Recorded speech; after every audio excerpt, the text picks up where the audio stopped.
ako'y natutuwa dahil siyempre po, we raise up JJ at natutuwa kami at least nakukuha niya po yung mga bagay na ginagawa namin at the same time ay yung mga itinuturo po natin. Okay? So, wag po tayong manghihinawa sa pagbibigay because in due season you will reap if you will not be tired. Okay? Sa tamang panahon. Sabi mo sa katabi mo, sa tamang panahon.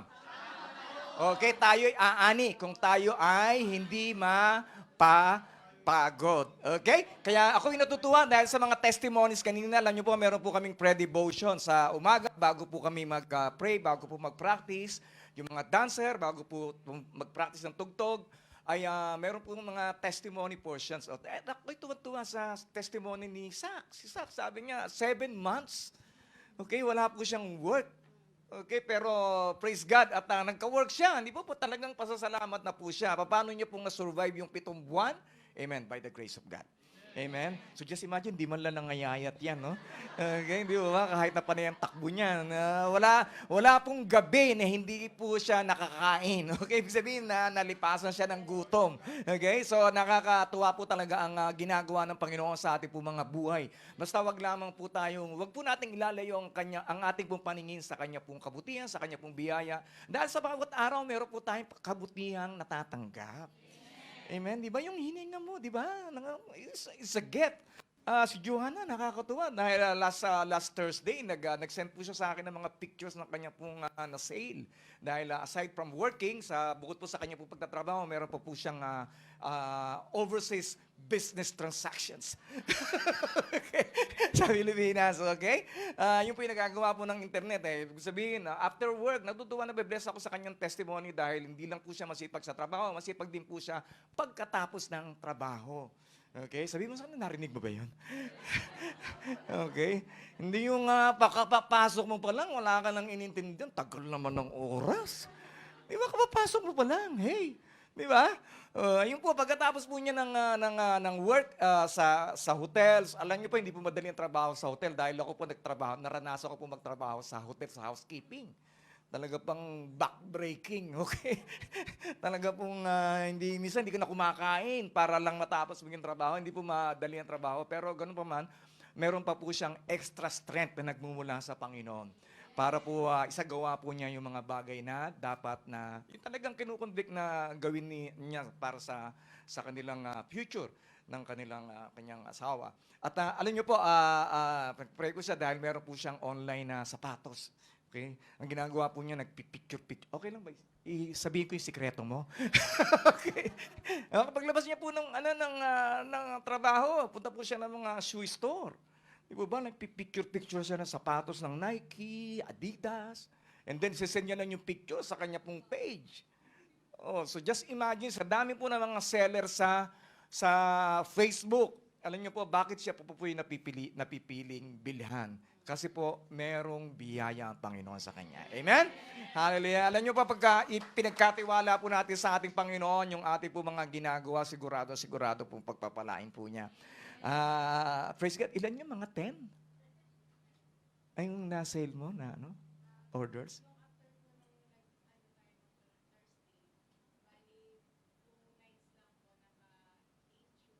Wow, 8 shoes. O, di mo ba? 10 shoes pa pala. Di mo ba? Dahil sa dami, hindi nyo na mabilang. Di mo ba? And I declare na dadami pa yung mga business mo in Jesus' name. Amen? Hallelujah. Praise God. So, we continue on our series about 1 Peter. Alam nyo po, si Peter, siya po yung ating pong, sinabihan niya ang ating Panginoon. Sabi niya sa Panginoon, Panginoon, kahit na iwan ka nilang lahat, di ba ba? Ito po yung pinakamaarte na disipulo during that time. Kahit na iwan ka ng lahat, hindi kita iiwan. Di po ba? At sa pagbasa sabi ng Panginoon, ay sigurado ka ba sa sinasabi mo? Di ba? Darating ang panahon na ako ay kakaila mo.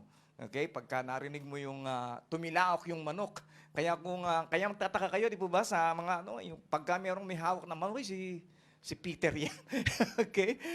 Pag tumilaok ang manok, at ako ay ikakaila mo ng 3 beses. So just imagine, hindi lamang isa, hindi lamang dalawa, kundi 3 beses niyang ikinaila ang ating pong Panginoon. Amen? Hallelujah. Pero sa ganun pa man, ay siya po ay nagsisi. Hindi po katulad ni Judas. Si Judas po nagkasala, pero siya po ay, ano po nangyari sa kanya?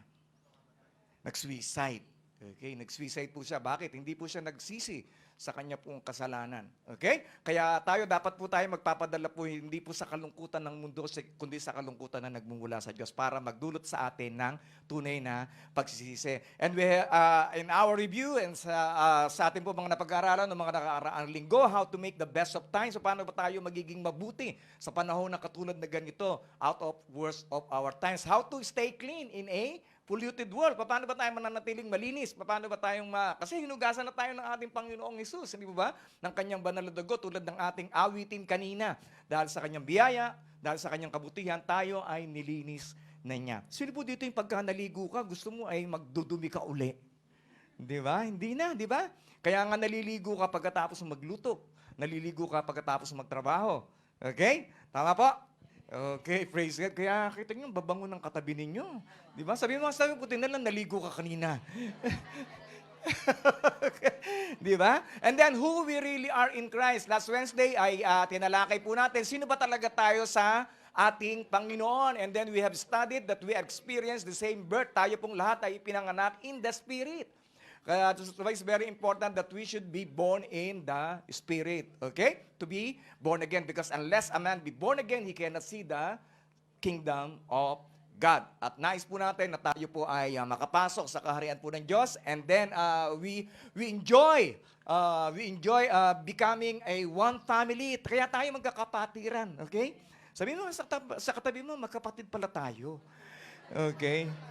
Okay? Actually, ang ating pong pagiging magkakapatid ay mas matindi pa po kaysa po sa ating pong physical na magkakapatid. Dahil we will see each other. Yung katabi mong yan, makikita mo sa langit yan. Okay? At ang ganda-ganda niyan, sigurado. Okay? Kahit na maganda na ngayon diyan dito, mas siguradong gaganda pa yan pagka nasa langit na yan. Okay? And then, and we enjoy the same nourishment. Ano po ibig sabihin ng the same nourishment? Yung patuloy na pagkain po natin ng salita po ng Diyos. That's why we have a sync devotion na isa lamang yung ating pong devotion na inaaral. Para isa lamang po yung ating pong kinakain. Okay, ikaw kumakain ka ng manok, siya naman kumakain lang ng tuyo. Di ba? Hindi parehas. Di ba? Pwede ba yun? Nasa boarding house kayo, tinabi mo, ay, ito para sa kanya to yung tuyo. Sa atin yung chicken, tsaka yung crispy pata. Okay? Hindi. Siyempre po sa isa pong pamilya ay kinakailangan, we have the same nourishment para sabay-sabay po tayong lalago. Okay? Kaya kung hindi ka umaaten, nakukulangan ka ng sustansya. Di ba? Tumataba ka physically. Pero yung katawan mo, espiritu mo, ang payat-payat, malnourished. Di ba? Amen? Mabuti na lang, wala dito nun. Okay? Praise the Lord. Okay? Praise God. And then, we have the same nourishment. Ay, ayun. Ay, dahil palang mga karutong. Okay? And then, we are stones in the same building. Tayo po kasi tinatawag na parang templo ng ating po Panginoon. Then we are all stones na pinagpapatong-patong para pong magkasama. Kasi po ang church is not only a building, but it is us who is the building. And then we are citizens of the same nation. Hindi po tayo citizen lamang ng Pilipinas, hindi lamang po tayo citizen ng Macau, hindi lamang po tayo citizen ng kung ano-anong bansa, but we are all a citizen of our nation. Ano po pangalan po natin pong nation? Heaven. Okay, yung iba hindi alam. Okay, praise God, heaven. Okay, and then express the same love. Yung pag-ibig na natanggap po natin sa ating po Panginoon ay atin din po, hindi po natin sinasarili. Pinapadama rin po natin ang pag-ibig po natin sa ating pong kapwa. Okay ba yun? Okay, sabi mo sa katabi mo, kaya kahit ganyan ka, love na love kita. Okay. Di ba? Kahit na ganyan yan. Okay, love mo na yan. Okay, wala naman tayong magagawa, di ba? Okay. So, kaya, pero ang Christian life is not easy. Alam niyo po, hindi po madali ang Christian life because sa ating pong buhay, hindi naman po tayo ignorante sa mga bagay na yan. Meron po tayong mga pagdadaanan ng mga pagsubok. We will be passing to trials, temptations, and sufferings. At sa umagang ito, pag-uusapan natin is about benefits of suffering. Okay? There's one Japanese guy, meron siyang masamang experience sa kanyang buong maghapon sa opisina. Nakagalitan siya ng boss niya, mali-mali yung mga nagiging trabaho niya. Pagkatapos, nandoon na siya sa subway. Nag-aabang siya ng train. Sa subway train, naghahanap siya. Pagkatapos, bumukas na yung pintuan ng train. Pagkatapos, bigla siyang nasukahan ng lasing na hapon. Okay?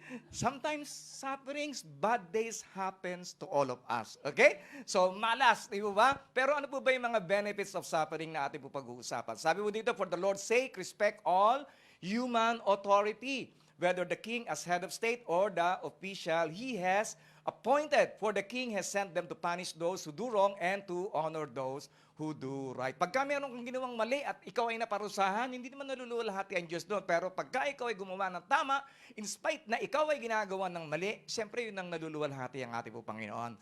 Meron po nagtanong sa akin, paano yun? Susundin ba natin yung gobyerno pagka pinipigilan na po tayong mag-worship? Of course, merong batas ng Diyos na kinakailangan. Yun ang unang-una po natin susundin bago po sa batas po ng tao. Okay? Kaya sa ating po pinag-pray kanina, yung tungkol sa Azerbaijan ba yun? Napakahirap namang i-pronounce nung bansa na yun, ano? Azerbaijan. Okay? Azerbaijan ay pinipigil na po sila na mag-worship. Okay? Dahil hindi po yun allow sa... Pero ang ginagawa po nila, sila rin po ay nag-worship pa rin in spite ng pagpipigil po sa kanila. Amen? Hallelujah. And it is God's will that your honorable lives should silence those ignorant people who make foolish accusation against you. Okay? So kung alamin po natin kung ano pong nais po ng Diyos sa bawat isa po sa atin, paano po ba tayo mabubuhay sa mundong ito, we should live honorable lives. Yung maayos na pamumuhay. Okay? Hindi yung pakalat-karat ka pa sa San Malo. Okay? At naghihintay ka ng inumin. Okay? Di ba sana kung kambay, okay lang po yun, ha? Okay? And then, para po manahimik yung mga tao na palagi po tayong inaakusahan na mali ang atin pong ginagawa. Okay? For you are free, yet you are God's slave. Tandaan po natin palagi na hindi po tayo malayang gumawa po ng kasalanan. Hindi po tayo malayang gumawa ng kung ano-ano pa mga bagay. Meron na po tayo mga boundaries. Okay? But we are always God's slaves. We are a slave of righteousness. We are a slave to read the Word of God. We are a slave to listen. We are a slave to go to church. We are a slave to do our devotion. Tayo po ay alipin na po ng ating pong Panginoong Jesucristo. Okay? Malinaw po ba yan? We are not only children of God, but we are also slaves of God. Slaves of our Lord Jesus Christ. Okay? Kaya minsan kung may mga para tinatangad ka, wala kang magagawa. Mag-church ka. Di ba? Kasi, tulad ko, hindi naman every Sunday, on the mood ako mag-preach, di ba? There are times that we have some arguments. There are times yung mood ko mababa. Tama po? So, it's the same thing with all of us. We have a duty and obligation. Meron po tayong duty. Kasi po, kung hindi po natin gagawin na duty o obligasyon o commitment, ang pag-church, ang pagbabasa ng Biblia, pag dumating ang bagyo ng buhay mo, siguradong bagsak ka. Okay ba yun? Okay, praise the Lord. Okay, respect everyone. And then love your Christian brothers and sisters, fear God, and respect the King. Ibig sabihin, we have to submit to authority. Yung mga nakakataas po sa atin. Okay? Okay ba yun? And then respect. Respeto. Kahit naman yung mga magulang po natin, tinuturo po yan na tayo po ay magrespetuhan. Okay? The culture of the kingdom is about love and respect. Siyempre, most especially sa ating pong mga kapatiran. Okay? Okay, and then, praise God. You who are slaves must accept the authority of your masters with all respect. It's talking about employee. Okay, pagka-empleyado ka, respeto mo yung mga boss mo. Respeto natin yung mga supervisor po natin. Respeto po natin yung si Sir Dex. Respeto na po. Respeto po natin. Di ba ba? Supervisor po natin, manager, wag po nating abusuhin. Kahit po minsan mababait yan, wag po nating abusuhin. Okay? Of your master, with all respect, do what they tell you. Not only if they are kind and reasonable, but even if they are cruel. Hindi po ba? Kasi inassign yan sa iyo eh. Hindi naman po pwedeng inutos sa'yo, ayaw mong gawin, hindi mo na gagawin. Magdadabog ka pa. Tama ba yun? Di ba? Yung utos mo nga, binabagsak mo naman lahat. Di ba, sumunod ka nga. Tama? So, hindi mali. Mali yun. Kaya napakahirap kang mapagpala, makatanggap ng pagpapala pagka hindi po natin sinusunod ang salita po ng Diyos. Okay? Noon hindi po natin alam, okay lang, pero ngayon alam na natin, dapat ay sumunod na tayo. Okay ba yan? Okay, and then for God is pleased with you when you do what you know is right and patiently endure unfair treatment. Alam niyo po, during the time na nag-work po ako sa Lisboa, hindi ko po inaabuso pati yung mga siklip ko. Hallelujah. Opo. Kasi po, magre-resign na po ako the next day, meron pa ako 1 linggong siklip, hindi ko kinuha. Siyempre, yung katwiran ng iba, di ba? Ay, ubusin ko na yung siklip ko. Total, magre-resign na rin lang ako. Di ba? Because behind that, there's a blessing that is more than the 7-day sick leave. Okay? Dahil pagka ginawa mo yung mga bagay na yun, siyempre kakaiba, di ba? Kakaiba yung ginawa mo, hindi ka katulad ng iba. Di ba? Walang sakit. Ay, para ako nilalagnat. Di ba? Ang init. Di ba? Nagaling sa kitchen, kaya siya mainit. Di ba? Sick leave. Di ba? Tama po? Okay, praise God. Pagka papasok lang dahil sumasakit. Yeah, pero pag galing ko, di ba? Excited yan.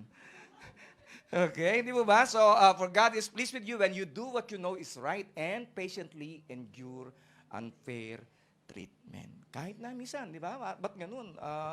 Hindi naman Kristiyano yung mga yan. Hindi nagkakaroon ng MPL. Di ba?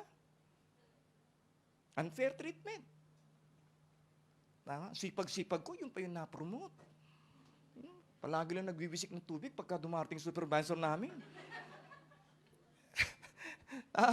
Okay. So, if you patiently endure unfair treatment, God will be pleased. Okay? Of course, you get no credit for being patient. Minsan wala naman tayo nakukuha talaga, di ba? For being patient, if you are beaten for doing wrong, wala tayong mapapala. Pagka mali ka naman, pinagalitan ka, kasalanan mo yan.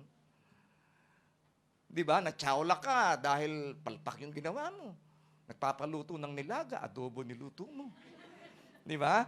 But if you suffer for doing good and endure it patiently, God is pleased with you. Inulit-ulit, ano po? For God called you to do good, even if it means suffering. Okay? Tinawag tayo ng Diyos para gumawa ng mabuti kahit na minsan tayo ay merong pagdurusang pagdaraanan. Okay? So, ano po, 5 reasons. Ano pong reason? 5 reasons why people suffers. Unang-una sa lahat, sa ignorance. Okay? Walang kaalaman. So, it's very important for us to be knowledgeable. Di ba? Yung kamay mo, niligay mo sa apoy, sigurado masusunog ka. Mapapasok ka. Di ba? It's ignorance. Tama po? Tumatawid ka tumatawid ka, hindi ka naman nasa pedestrian. Di ba? Pag nasa gasaan ka, di ba? Hospital ka, o kaya, maaga kang kunin ni Lord. Di ba? So, ibig sabihin, we have to know, alam po natin yung mga bagay na dapat na ginagawa po natin. Okay? Pagkain, di ba? Alam mo nang meron ka ng high blood. Sa umaga, almusal mo, sisig. Di ba? Nagmerienda ka ng alas 10, si Charot. Di ba? And then, nang hinayang ka pa, uy, meron pa palang adobo dito. Yung adobo binibili mo, ang kakapal ng taba. Di ba? Tama? So, ibig sabihin, if you know it, na hindi naman masama kakasama sa'yo, huwag mo na ituloy. Huwag na kayo manghinayang magtapon ng pagkain minsan. Kasi pag kinain ninyo, baka naman magkasakit pa kayo. Di ba? 1 linggo na, nang hinayang ka pa. Medyo nangangamoy na, nagbe-berde-berde na. Ay, sayang to Okay? Praise the Lord. Hallelujah. Buti nilang wala dito nun. Okay? And then, wrongdoings. Di ba? Minsan we suffer sa mga mali po nating ginagawa. Di ba? And then, fall of mankind. Another reason ay pagbagsak po ng ating po unang magulang sa kasalanan. Yun po ang dahilan Kaya po tayo nagkakasakit, kaya po tayo nangihina. So just imagine sa isang kasalanan po ng tao, namamatay yung mga halaman. Walang kinalaman yung halaman. Brother Jerome, yung aso, namamatay. Lahat namamatay, nangihina, nagkakasakit because of the fall of mankind. And then, ika-apat po is God's correction and discipline. Bisan tinatama tayo ng Diyos. Okay? Kakaranas tayo ng mga paghihirap dahil tinatama tayo ng Panginoon. Okay? Tulad halimbawa sa Numbers chapter 12, verse 1 to 15, there's a story here about Miriam. Si Miriam po, siya po ay kapatid po ni Moses. Okay? Si Moses po yung kapatid po niya. At ang nangyari, si Miriam, siya rin po ay naging propeta. She became a prophetess. At ang nangyari, medyo nagselos siya kay Moses. Sabi niya, ay ano ba yan? Bakit hindi ba ako propeta? Propeta rin naman ako Ba't siya lang ba kumako sa Diyos? Yun ang complaint ni Miriam, inappoint si Moses ng ating Panginoon. So dapat there is always merong authority na dapat po ay sinusunod po natin. Okay? So anong nangyari po, to make the story short, anong nangyari po ay, nagkaroon po ng ketong si Miriam. Okay? Pero dahil po si Moses, napakabait po niya, ay pinanalangin po niya na gumaling po si Miriam. Okay? Kaya sunod lang po tayo. Baka mamaya paggising mo, maputi na yung balat mo. Okay? Kahit na hindi ka nagdederma. Okay? Ibig sabihin, sakit yun po yun. Ano po? So, it's very important for us that we should be under our authority. Magpasako po tayo. At higit sa lahat, wag po tayong complain. Reklamo na reklamo. Isa pong dahilan, kaya po tayo hindi po makarating po doon sa nais po natin puntahan dahil po sa ating pong mga reklamo. Kaya, yugin mo yung katabi mo, sabihin mo, huwag ka nang reklamador. Okay, reklamo ng reklamo. Di ba? Kumakain ka nga ng 4 na beses isang araw, nagreklamo ka pa. Di ba? Dati, tsinelas lang ang suot mo. Ngayon, ang ganda-ganda na ng tsinelas mo, naka-Nike ka pa. Di ba? So, huwag ka na magre-reklamo. So, ngayon po, what are the benefits of suffering? Ano po ba? May benepisyo ba talaga pagka tayo po ay meron po tayo mga pinagdaraan ng mga paghihirap, mga pagsubok? So, what are the benefits of suffering? Unang-una sa lahat, it stimulates the fruit of the Spirit. Okay? Ibig sabihin nun ay yung ating, ano po yung fruit of the Spirit? Love, joy, peace, patience, kindness, goodness, gentleness, and self-control. Di po ba? Pagka tayo nakakaranas ng mga tao na galit po sa atin, it stimulates yung love. Pag-ibig po natin. Panginoon, maraming salamat dahil nasa akin ang pag-ibig mo. Kung hindi, baka pinalo ko na to. Di ba ba? It stimulates. And then, ang patient, nadidevelop ang patience during the time na nandoon ka sa breaking point, nandoon ka sa trying times. 7 months. Di ba ba? Patient. Pero grabe pa rin ang ngiti niya. Tuloy-tuloy pa rin siya sa pagsisilbi. Tuloy-tuloy pa rin po siya na pagpunta ng hope. Kahit na every time na pupunta po siya, Lord, I pray, Lord God, for 7 months I've been praying. Pero just imagine, hindi po nawala yung kanya pong patient na maghintay. Kaya tayo hintay-hintay lang. Okay, hintay-hintay lang. Okay? Kung meron kang hinihintay, hintayin mo. Pero kung wala ka naman hinihintay, wag mo na hintayin. Okay? Di ba, wala ka naman palang hinihintay di ba ba? Okay, praise God. And I always remember, all fruits only blossom under life's pressure. Okay? Yung buhay po natin, yung mga prutas ng banal na santong espiritu, nagbablossom. Lumalabas lang po yan pagka tayo ay under pressure. Okay? To become like Jesus, we have to cultivate the fruit of the Spirit in us. Okay, yan po yung number 1 goal po natin. Kaya po tayo naririto pa. Hindi po para madagdagan pa yung ating yaman, para tayo marami pang mga libangan na maranasan. No, we are all here. Hindi pa po tayo kinukuha ng Panginoon to become more and more like Him. Okay? Sige nga, sabihin sa kami, kaya pala nagiging kamukha mo na si Jesus. Okay? Hindi ba? Okay. Choose to love even when people are not so good unto us. Piliin po natin na mahalin pa rin po natin sila kahit hindi po sila masyadong lovely. Hindi po ba? Minsan nakakainis, di ba? Praise God. Choose to be patient during trying times. Okay? Rejoicing. Tayo po magalak during depressing time. Pag kami mga depression. Di ba? Dahil mo nang problema. Panipan sabi mo, dami kong problema. Dami kong problema. Dami ko talagang problema. Dagdagan mo pa yan, di ba? Anong dadami yung problema mo? Okay? Rejoice. Magalak ka, di ba? Makinig ka ng worship song. Di ba? Punta ka sa church para may makausap ka matino-tino. Di ba? Yung huwag ka nang humanap ng malungkot na tao. Humanap ka rin masayahin na tao. Di ba? Malungkot ka na nga, hanap ka pa ng isa pang malungkot, baka pareho na kayong tumalon sa tulay. Di ba? Di ba? So look for somebody who will rejoice with you and then to be at peace when situation is worrisome. Di ba? Maging mapayapa tayo, di ba? Sa dami ng mga problemang ito, ano pa ba naman ang gagawin po natin? Di ba? Kung di panoorin lahat ng mga namamatay sa Facebook, uy, namatay na naman pala.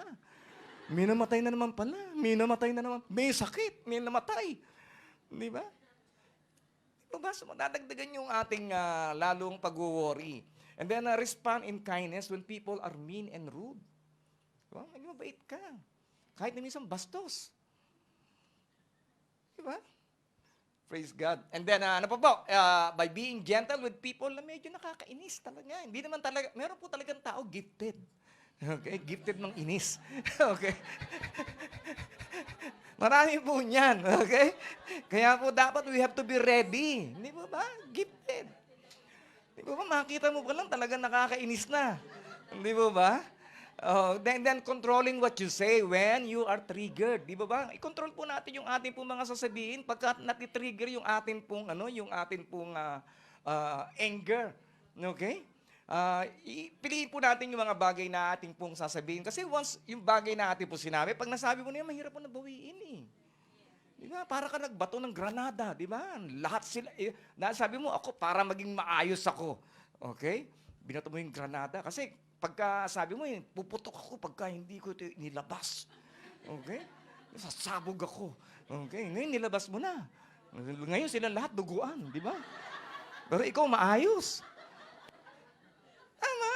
Okay, so control yourself. Hindi mo totoo yun na mamamatay ka pagka nag-self-control ka. Kundi hindi po susulat sa Bible yan. Control po natin, sasabihin po natin. Yung isipin po natin. Okay ba yan? Okay. Sabi mo, buti na lang may self-control ka na. Okay? Amen. Hallelujah.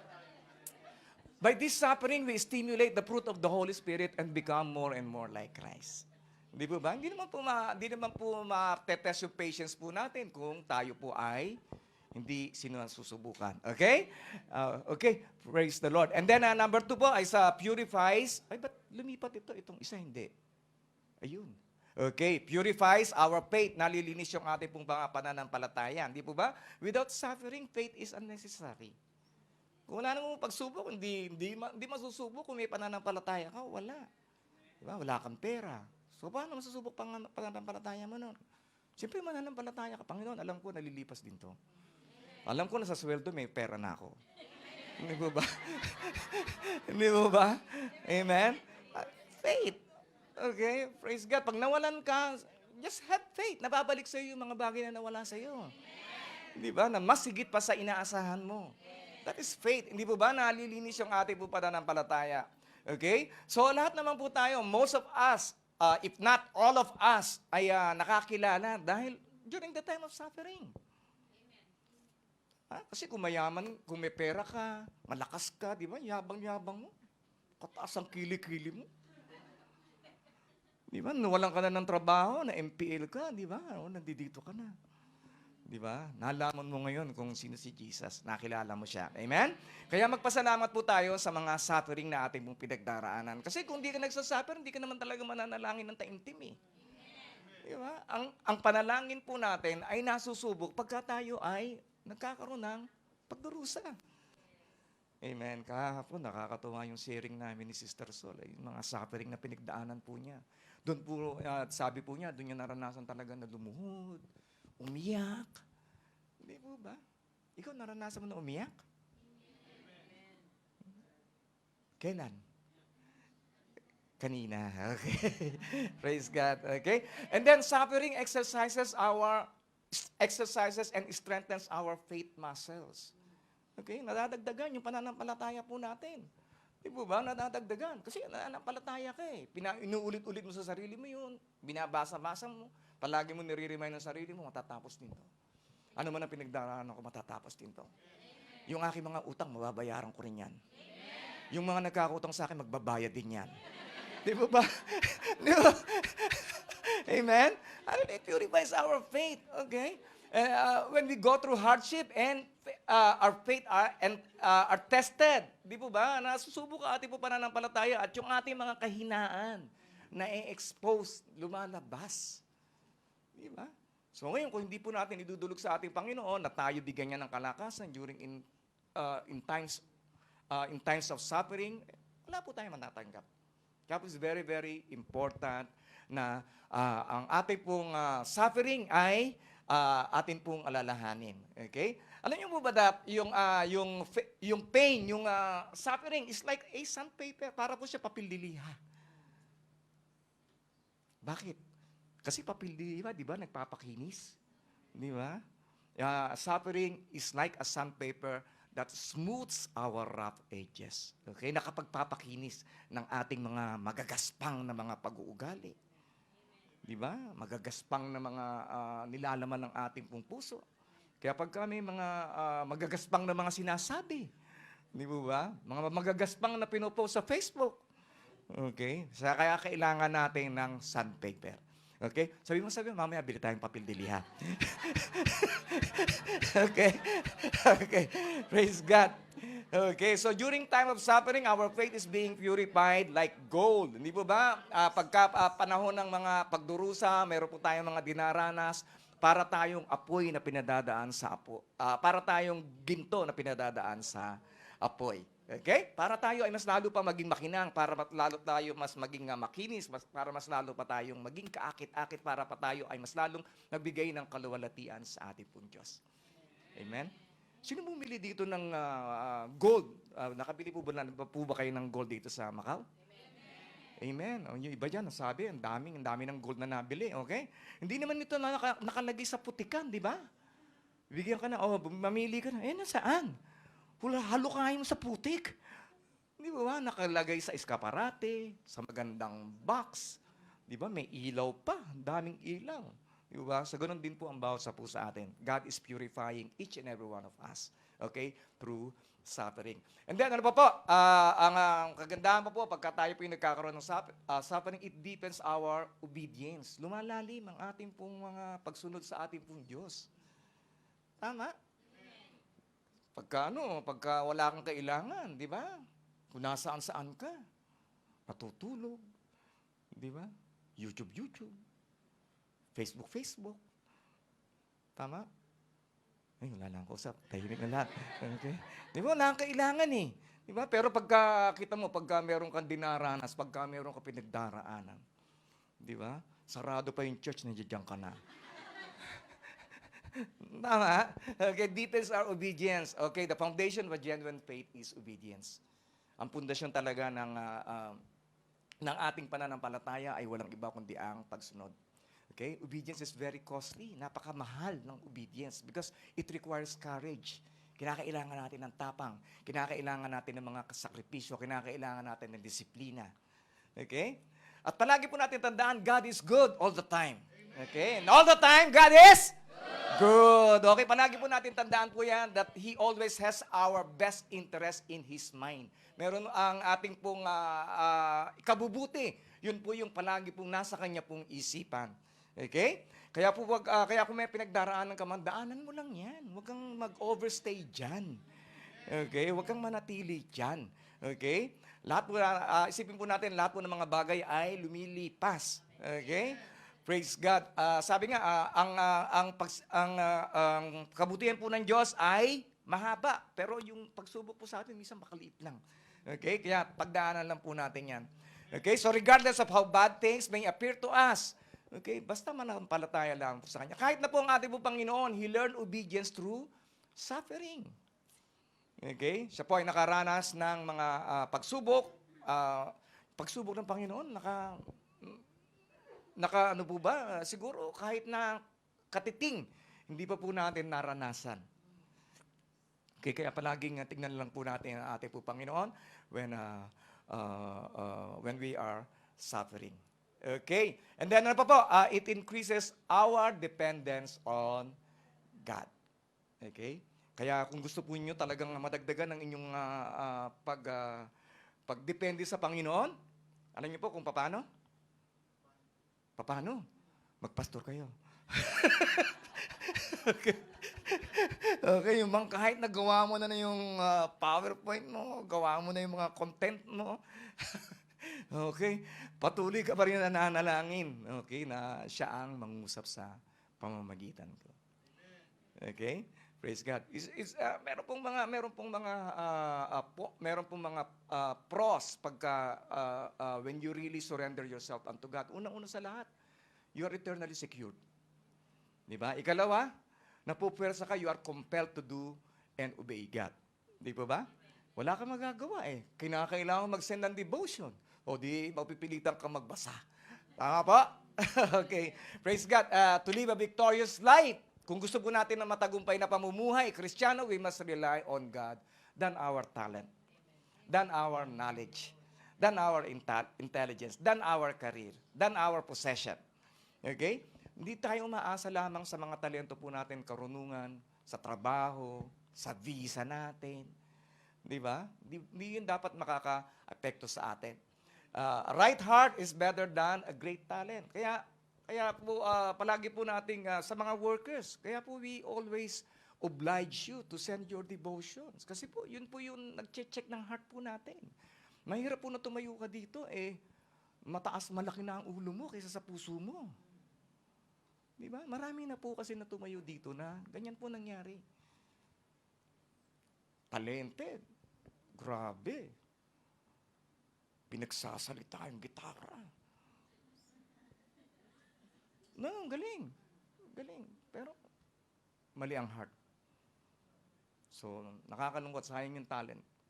Di po ba? Kaya po, when you are serving, let's always check our heart. Nagdi-devotion kami, hindi para pwersahin kayo na, ito yung ano ng church. No, it's for your own good.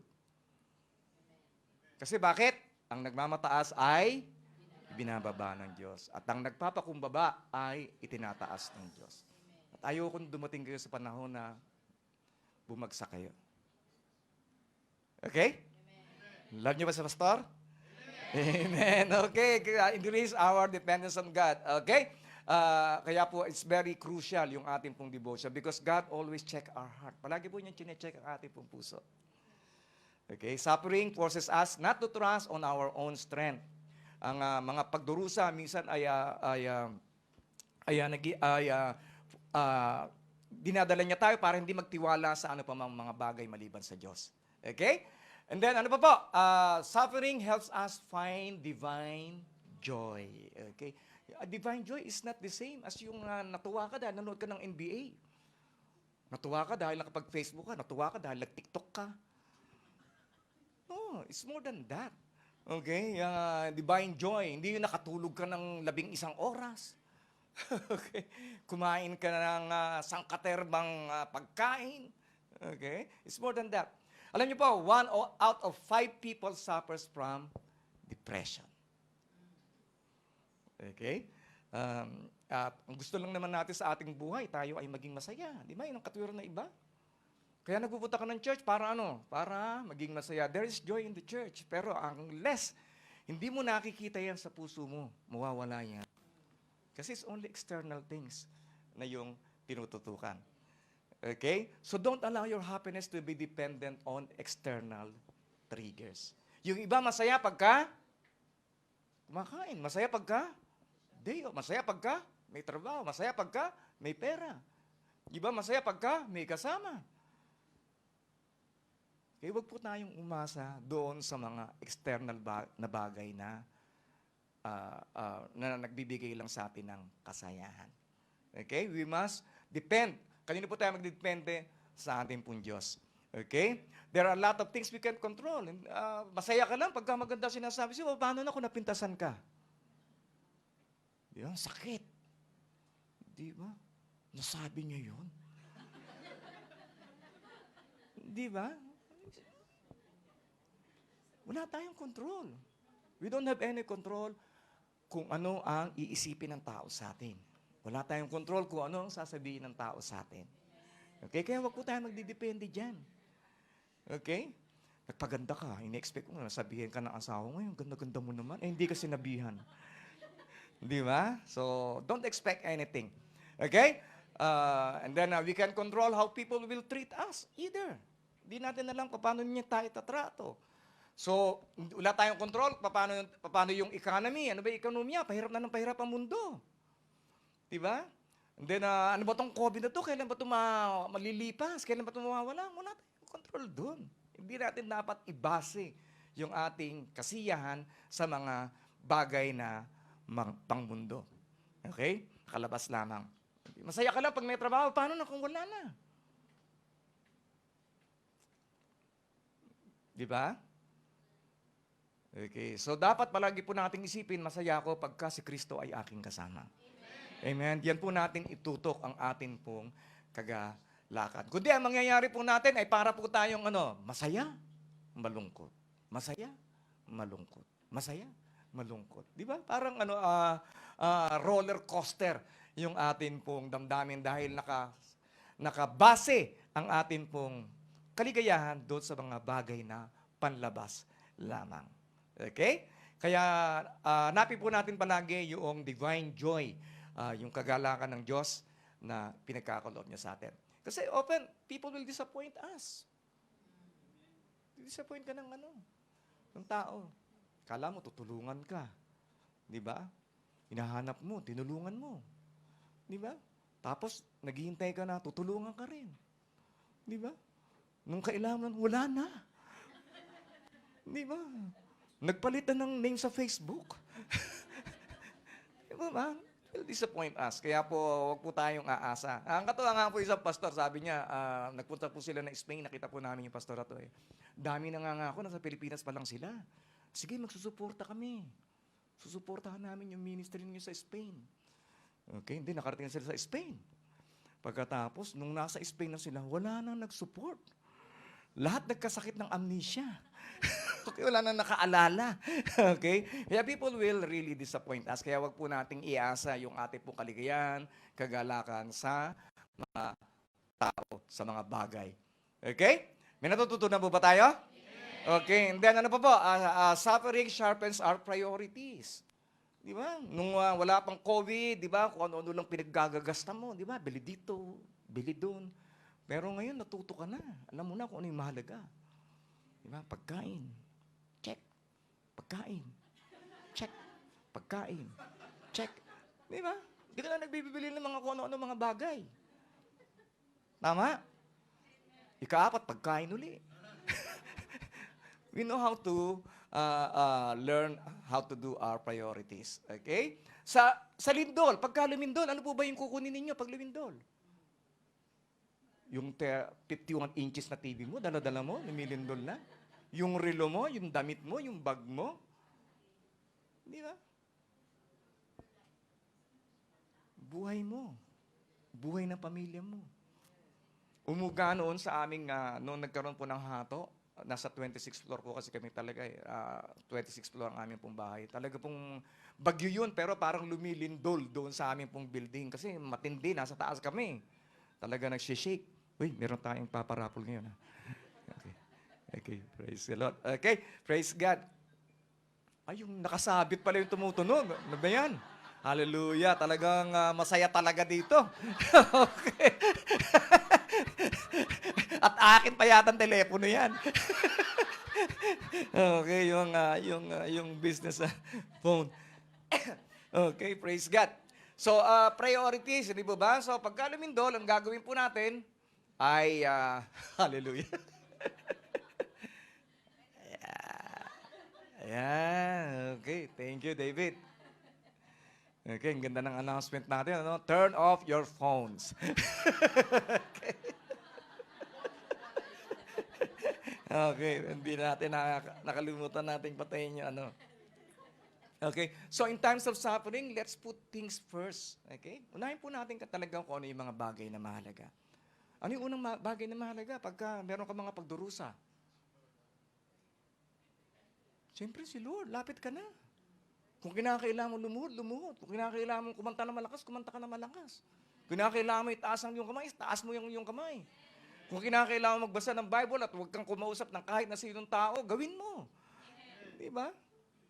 Kaya it's very, very important that we know how to plan our priorities. Iano po natin, unahin po natin talaga kung ano yung mga bagay na mahalaga po sa atin. Okay? And then God allows suffering that we may not be blinded by money. Inaalaw niya to para hindi po tayo nasisilaw sa pera, sa posisyon, sa katayuan mo ngayon sa buhay, sa status mo. God always do that, okay? Para po sa atin pong ikabubuti. So priorities are sharpener, para po silang tagapagtasay, okay? Sharpener that we can see clearly our priority in life. Kung ano po talaga yung priority po natin sa buhay. And then next po ay victory over sin. Ang kapangyarihan po ng kasalanan ay napapatid pagka tayo dumaraan sa mga pagsubok. Hindi mo ba napansin itong COVID-19 ay kumunti po yung mga krimen? Di ba? Because almost all of us are suffering because of this pandemic. Di ba? Nawala yung mga mandurukot. Di ba? Kasi wala nang jeep na pumapasada. Nawala na rin sila. Okay? Wala ba yung mga magnanakaw? Nabawasan. Tama po. Kasi po, suffering. Okay? At ganun din po sa atin. Yung ating pong mga sinful pleasures, nawawala. Yung cravings po natin sa mga hindi magagandang bagay na hindi po nakakalugod sa Diyos ay nawawala pagka tayo ay nagdurusa. Okay? Masakit na yung tiyan mo, di ba? You're suffering. Okay, gagawa ka ba naman ng kasalanan? Di ba? Siyempre, inuuna mo na maging maayos ka. Okay? Nag-aaway na kayong mag-asawa. Gagawa ka ba naman ng iba pang mga bagay? Para siyempre, inaalaw ng Panginoon ng mga bagay ito para tayo ay mas lalo pang lumapit po sa Kanya.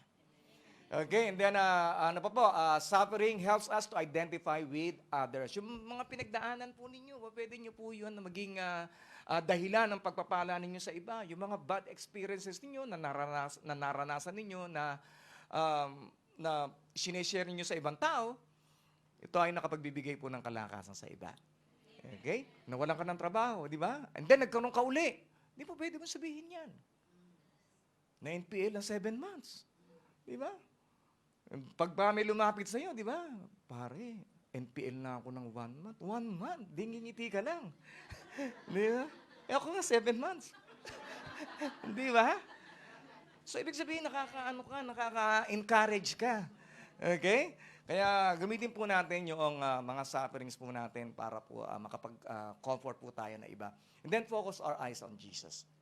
Alam niyo po, kung alam niyo po na ang buhay po natin dito is only temporary, yung suffering na pinagdaraanan po natin, kung meron man, ay baliwala doon sa kagalakan na mararanasan ng bawat po sa atin sa piling po ng ating pong Diyos. Amen? Kaya let's refocus our eyes on Jesus. Okay? Yung ating pong eternal home, yung ating pong eternal hope, yung ating pong talagang tunay na tahanan. First Peter always remind us that we are only foreigners. Tayo po ay dayuhan lamang sa mundong ito. Yung malalim-lalim pa nga is alien. Okay? Kahit na hindi 3 mata ng katabi mo, alien yan. Okay? We are only alien. Ibig sabihin, dayuhan lamang po tayo sa mundong ito. Whether you are holding a blue card, a white card, or no card, we are all aliens. Tayo ay dayuhan lang sa mundong ito. Okay? Kaya lahat po ng mga pagsubok ay atin pong malalagpasan pagka tayo ay naniwala po sa Kanya. Romans 8:28, dapat po bawat Kristiyano alam ito.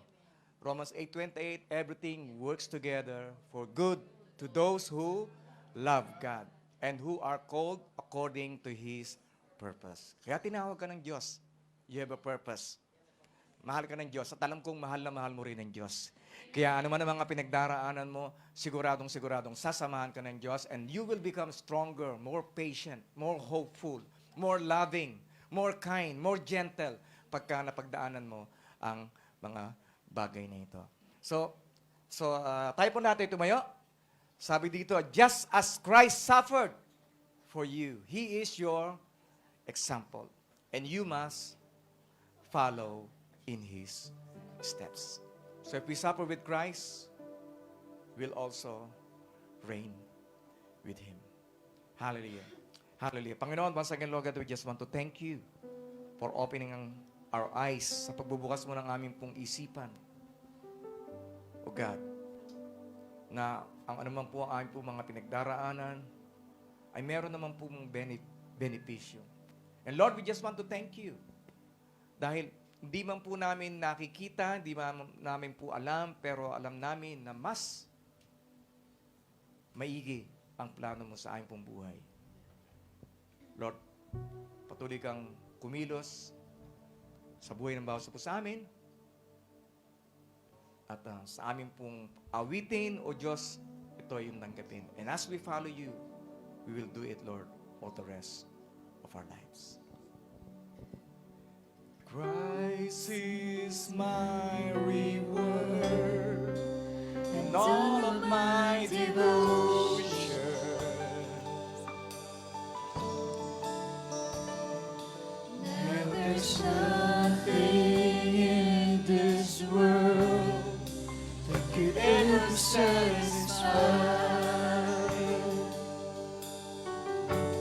Through every trial, my soul will sing.